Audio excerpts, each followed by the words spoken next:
হযরত আনাস রাদিয়াল্লাহু তাআলা আনহু হতে বর্ণিত।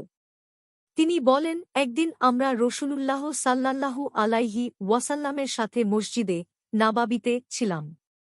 এমন সময় জনৈক বেদুইন এসে মসজিদে দাঁড়িয়ে প্রস্রাব করতে লাগল। রাসূলুল্লাহ সাল্লাল্লাহু আলাইহি ওয়াসাল্লামের সাহাবীগণ বলে উঠলেন, থামো থামো। তখন রাসূলুল্লাহ সাল্লাল্লাহু আলাইহি ওয়াসাল্লাম বললেন, তাকে প্রস্রাব করতে বাধা দিও না, তাকে তার অবস্থায় ছেড়ে দাও। তাই সাহাবীগণ তাকে ছেড়ে দিলেন। সে প্রস্রাব করা শেষ করলে রাসূলুল্লাহ সাল্লাল্লাহু আলাইহি ওয়াসাল্লাম তাকে ডেকে বললেন, এ মসজিদসমূহে প্রস্রাব ও অপবিত্রকরণের কোনো কাজ করা জায়েজ নয়। বরং এটা শুধু আল্লাহর জিকর, নামাজ ও কুরআন পাঠের জন্য।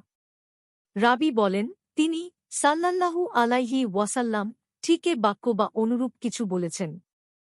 অতঃপর রাসূলুল্লাহ সাল্লাল্লাহু আলাইহি ওয়াসাল্লাম মসজিদে উপস্থিত একজনকে নির্দেশ দিলেন, সে এক বালতি পানি এনে প্রস্রাবের উপর ঢেলে দিল। বুখারী 1221, মুসলিম 285, সুনানুল কুবরা লিল বাইহাক্কি 4142, ইবনু মাজাহ 528, শব্দবিন্যাস মুসলিমের। মিশকাতুল মাশাবিহ 492। হাদিসের মান সহিহ।